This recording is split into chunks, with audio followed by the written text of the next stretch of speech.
We're in session 12 of our Lifeway study this week, still in the book of Daniel. And this week we're in Daniel chapter 7. And if you've read Daniel chapter 7 before, or if you're doing this study with us, Daniel chapter 7 is some kind of weird, crazy stuff. So in this chapter, Daniel's having a dream, a vision from God. And it's a pretty crazy dream. It's the vision of the four beasts, which represent four kingdoms and kind of the end of the world. And it's very apocalyptic and cryptic, and it can be hard to follow. It's like the book of Revelation. You don't know what you're supposed to take away from it because it's so kind of out of this world sometimes, beyond what we can think or comprehend. And so I'll try to break it down a little bit. I'm just going to kind of talk about one thing I got out of it, like I usually do. But I first have to admit that I am a little bit, I wouldn't say obsessed, but very intrigued by like the book of Revelation and the apocalypse. I'm a little bit of a nut about it, I guess. I watch the zombie movies and the zombie shows. I don't believe in zombies, but I'm just fascinated with like the end of the world kind of environment that those shows take place in. And I'll admit it, I'm a little bit of a prepper. I'm not, a crazy prepper, I don't think, but I kind of get into it and think that maybe someday it'd be cool to live in a kind of situation like that where you got to rely on your primitive skills and to survive. And so I don't know, a little bit of confession there, but don't judge me. So we're in the book of Daniel chapter 7, and in this dream that he has a vision of four beasts that represent kingdoms, and eventually all the beasts get killed because they get judged and condemned and killed by God. The fourth beast gets killed off first because it's the worst. The other three kind of drag on till finally they're done with too.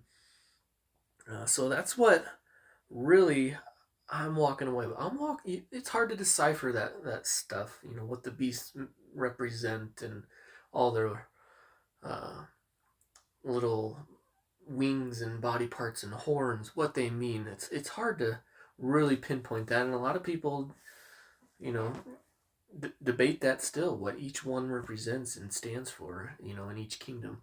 So I like to focus on the end, where not only God takes control and takes over and says, this is mine. I have dominion over all of this. Because I think we, especially nowadays, we get really wrapped up in global affairs and wars.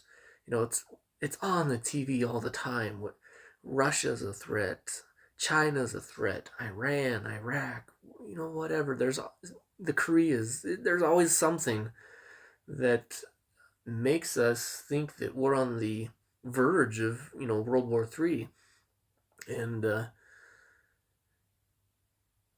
we shouldn't be consumed by that. We shouldn't be worried by that, because in the end, as Christians and as believers, we know that none of this down here matters. In the end, we win. Our God wins. Our time here on earth is just a passing wind, and we're ultimately going to be in heaven and then on the new earth, and God will have dominion and control over all of it, and really this stuff doesn't matter and shouldn't worry us and shouldn't consume us. And so I want to read the very end of Daniel 7, where these visions or the stream is taking place, and this is our memory verse for the youth group. But it's Daniel chapter 7, verse 14. And this is talking about Jesus returning on the throne and sitting next to God, and it says, He, Jesus, was given dominion and glory and a kingdom, so that those of every people, nation, and language should serve him. His dominion is an everlasting dominion that will not pass away, and his kingdom is one that will not be destroyed. And so, after we get this dream, this horrible, scary, downright frightening dream of Daniel's, at the end we're reassured that we don't have to worry about that because God is in control. He's coming back, and he's going to have dominion over all of it and all of us that believe in him. And so we shouldn't be consumed by the fear and the worry that, consumes a lot of people nowadays when they're watching the news or something. If we go a little further in Daniel chapter 7, something else I kind of read. This isn't in the session, but you can read on because the sessions don't cover all of the chapters sometimes. So there's some really good stuff if you read on later. See if I can find it here. So we're in Daniel chapter 7, verse 27. It says, And the kingdom and the dominion and the greatness of the kingdoms under the whole heaven shall be given to the people of the saints of the Most High. His kingdom shall be an everlasting kingdom, and all dominions shall serve and obey him. The saints is us, the church. We are the saints. And the greatness of all the kingdoms, you could think of the greatest countries in the world, whether it's the United States or Rome, all of that is nothing compared to this kingdom that God is going to restore and build. And that kingdom is going to be given to us, the saints of the Most High God. That's going to be given to us. That's what we got coming for us. And so we don't have to worry and live in fear with everything that might be going on in this world. So that's just something I kind of picked up on this weird apocalyptic chapter in Daniel. And, read through it. It's kind of cool. Maybe I'm weird for liking that kind of stuff, but it's always intrigued me. So I just want to challenge you this week that if you're watching the news or reading something in the paper or online and you're thinking, man, everything's going bad, this is going to be bad, what's going to happen? Don't worry. It's good to watch the news sometimes and be aware. In Matthew, Jesus tells us to be ready, to be awake, to be alert.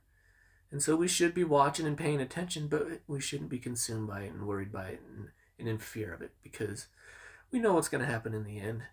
And if you read your Bible, there's so many promises from God in there of what's going to happen, so many great things, and what he's got planned for us, that should overshadow by far anything that you might be worried about here on earth. So I just want to challenge you as you maybe read an article or watch a newscast this week and you pick on something like that, just remember that there's good things coming.